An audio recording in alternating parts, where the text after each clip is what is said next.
As a kid, I've always loved information that I could get from data and the stories that could be told with numbers. I remember growing up, I'd be frustrated at how my own parents would lie to me using numbers.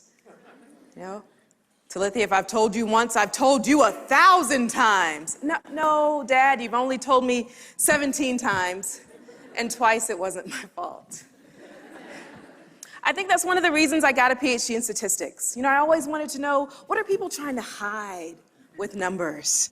As a statistician, I want people to show me the data so I can decide for myself. Donald and I were pregnant with our third child, and we were at about 41 and a half weeks, what some of you may refer to as being overdue. Statisticians, we call that being within the 95% confidence interval. And at this point in the process, we had to come in every couple of days to do a stress test on the baby. And this is just routine. It tests whether or not the baby's feeling any type of undue stress.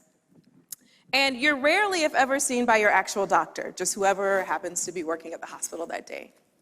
So we go in for a stress test, and after 20 minutes, the doctor comes out, and he says, "Your baby's under stress. We need to induce you." Now, as a statistician, what's my response? Show me the data. So then he proceeds to tell us the baby's heart rate trace, where for 18 minutes, the baby's heart rate was in the normal zone. And for 2 minutes, it was in what appeared to be my heart rate zone. And I said, well, is it possible that maybe this was my heart rate? I was moving around a little bit. It's hard to lay still on your back, 41 weeks pregnant for 20 minutes. Maybe it was shifting around. He said, well, we don't want to take any chances. I said, okay. I said, what if I was at 36 weeks with this same data? Would your decision be to induce? Well, no, I would wait until you were at least 38 weeks, but you're almost 42. There's no reason to leave that baby inside. Let's get you a room. I said, well, why don't we just do it again? We could collect more data. I could try to be really still for 20 minutes. We could sort of average the two and see, what that means. And he goes, well, ma'am, I just don't want you to have a miscarriage. Well, that makes 3 of us. And then he says, your chances of having a miscarriage double when you go past your due date. Let's get you a room. Wow. So now, as a statistician, what's my response? Show me the data. Dude, you're talking chances. I do chances all day long. Tell me all about chances. Let's talk chances. Let's talk chances. So I say, okay, great. So do I go from like a 30% chance to a 60% chance? Where are we here with this miscarriage thing? And he goes, well, not quite, but it doubles. And we really just want what's best for the baby.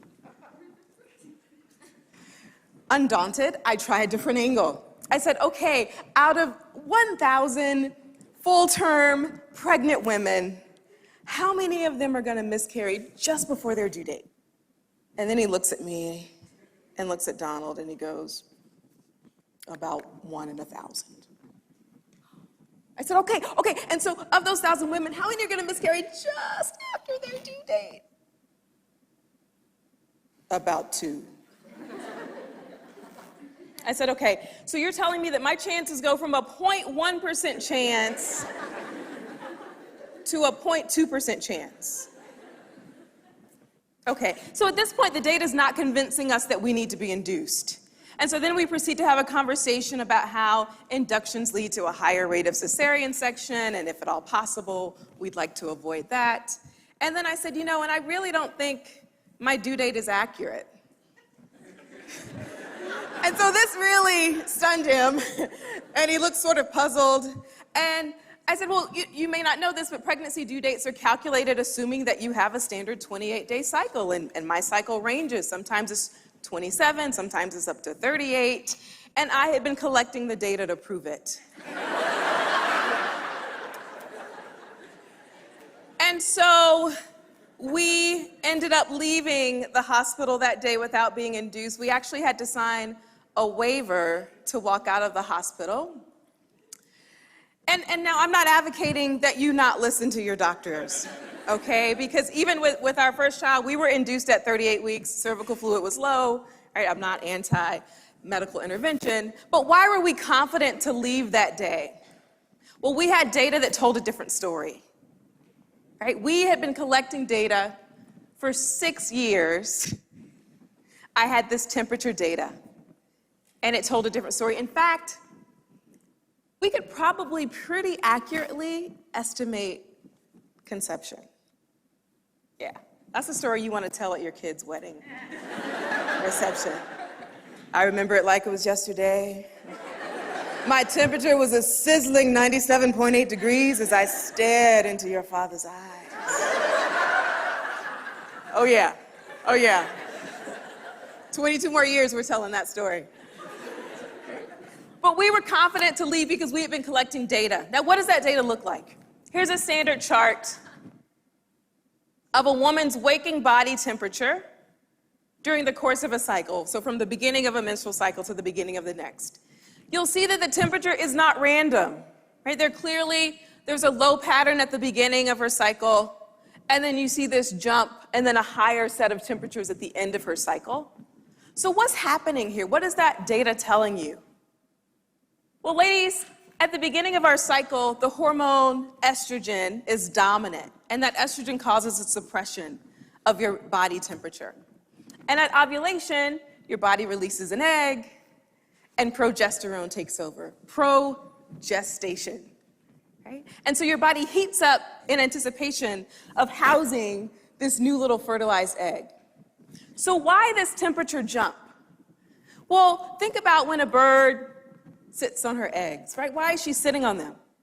She wants to keep them warm, right? Protect them and keep them warm. Ladies, this is exactly what our bodies do every month. They heat up in anticipation of keeping a new little life warm. And if nothing happens, if you're not pregnant, then estrogen takes back over and that cycle starts all over again. But if you do get pregnant, sometimes you actually see another shift in your temperatures, and it stays elevated for those whole 9 months. That's why you see those pregnant women just sweating and hot, right? Because their temperatures are high. Here's a chart that we had about 3 or 4 years ago. We were really very excited about this chart. You'll see the low temperature level and then a shift. And for about 5 days, that's about the time it takes for the egg to travel down your fallopian tube and implant. And then you see those temperatures start to go up a little bit. And in fact, we had a second temperature shift confirmed with a pregnancy test that we were indeed pregnant with our first child. Very exciting. Until a couple of days later, I saw some spotting, and then I noticed heavy blood flow. And we had, in fact, had an early stage miscarriage. And what appeared, had I not been taking my temperature, I really just thought my period was late that month. But we actually had data to show that we had miscarried this baby. And even though this data revealed a really unfortunate event in our lives, it was information that we could then take to our doctor, right? So if there was a fertility issue or some problem, I had data to show, like, look, we got pregnant, our temperature shifted, we somehow lost this baby. What is it that we can do to help prevent this problem? And it's not just about temperatures, and it's not just about fertility. You know, we can use data about our bodies to tell us a lot of things. For instance, did you know that taking your temperature can tell you a lot about the condition of your thyroid? So your thyroid works a lot like the thermostat in your house, right? There's an optimal temperature that you want in your house. You set your thermostat. When it gets too cold in the house, your thermostat kicks in and says, hey, we need to blow some heat around. Or if it gets too hot, your thermostat sort of registers, turn the AC on, cool us off. That's exactly how your thyroid works in your body. Right? Your thyroid tries to keep an optimal temperature for your body. If it gets too cold, your thyroid says, hey, we need to heat up. If it gets too hot, your thyroid cools you down. But what happens when your thyroid is not functioning well? Well, when it doesn't function, then it shows up in your body temperatures. They tend to be lower than normal or very erratic. And so by collecting this data, you can find out information about your thyroid. Now, What is it if you had a thyroid problem and you went to the doctor, your doctor would actually test the amount of thyroid stimulating hormone in your blood? Fine. But the problem with that test, it doesn't tell you how active the hormone is in your body. So you might have a lot of hormone present, but it might not be actively working to regulate your body temperature. So just by collecting your temperature every day, you get information about the condition of your thyroid. So what if you don't want to take your temperature every day? I advocate that you do, but there are tons of other things you could take. You could take your blood pressure, you could take your weight. Yeah, who's excited about taking their weight every day? Early on in our marriage, Donald had a stuffy nose, and he had been taking a slew of medications to try to relieve his stuffy nose, to no avail. And so that night he comes and he wakes me up, and he says, "Honey, I can't breathe out of my nose." And I sort of roll over and I look and I said, well, can you breathe out of your mouth? and he goes, "Yes, but I can't breathe out of my nose." And so like any good wife, I rush him to the emergency room at 2 o'clock in the morning. And the whole time I'm driving and I'm thinking, you can't die on me now. We just got married. People will think I killed you. And so we get to the emergency room and the nurse sees us and you know, he can't breathe out of his nose and so she brings us to the back and the doctor says, "What seems to be the problem?" And he goes, "I can't breathe out of my nose." And he says, "You can't breathe out of your nose?" And I'm like, "No, but he could breathe out of his mouth." Okay. So he sort of takes a step back and he looks at both of us and he says, "Sir, I think I know the problem. You're having a heart attack. I'm going to order an EKG and a CAT scan for you immediately." And we're thinking, no, it's not a heart attack. He can breathe just out of his mouth. No. And so we go back and forth with this doctor because we think this is the incorrect diagnosis. And he's like, "No, really, it'll be fine. And, you know, just calm down." And I'm thinking, how do you calm down? But I don't think it's having a heart attack. And so fortunately for us, this doctor was at the end of his shift. And so this new doctor comes in, he sees us clearly distraught with a husband who can't breathe out of his nose. And he starts asking us questions. He says, "Well, do you two exercise?" I'm like, "Well, we ride our bikes and we go to the gym occasionally. We move around." He says, "Well, what were you doing just before you came here?" And I'm thinking, well, I was sleeping, honestly. But okay, what was Donald doing just before he was taken? So Donald goes into this slew of medications he was taking, and he lists, I took this decongestant, and then I took this nasal spray, and then all of a sudden a light bulb goes off, and he says, "Oh, you should never mix this decongestant with this nasal spray. Clogs you up every time. Here, take this one instead." Gives us a prescription.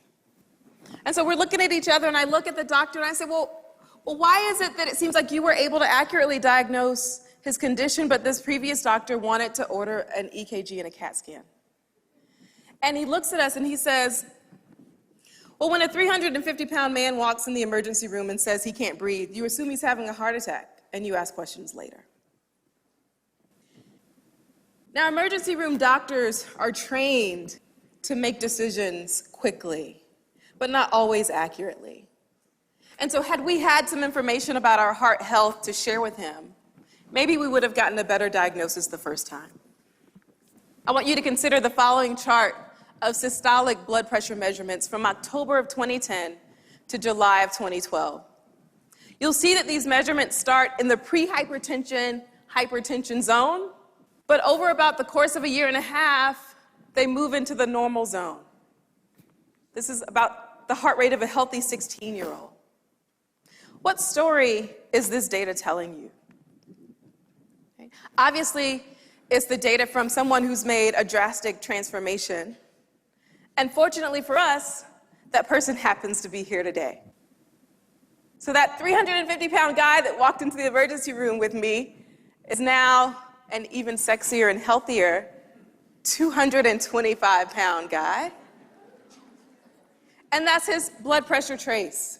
So over the course of that year and a half, Donald's eating changed, and our exercise regimen changed, and his heart rate responded, right? His blood pressure responded to that change that he made in his body. So what's the take-home message that I want you to leave with today? By taking ownership of your data, just like we've done, right? Just by taking these daily measurements about yourself, you become the expert on your body. You become the authority. It's not hard to do. You don't have to have a PhD in statistics to be an expert in yourself. You don't have to have a medical degree to be your body's expert. And medical doctors, they're experts on the population, but you are the expert on yourself. And so when two of you come together, when two experts come together, the two of you are able to make a better decision than just your doctor alone. Right? So now that you understand the power of information that you can get through personal data collection, I'd like you all to stand and raise your right hand. Yes, get it up.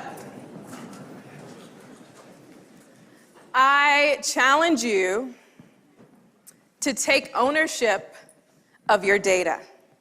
And today, I hereby confer upon you a TEDx Associate's degree in elementary statistics with a concentration in time-dependent data analysis with all the rights and privileges appertaining thereto.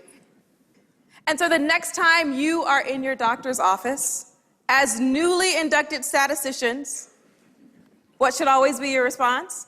Show me the data. I can't hear you. Show me the data. One more time. Show me the data. Show me the data. Thank you.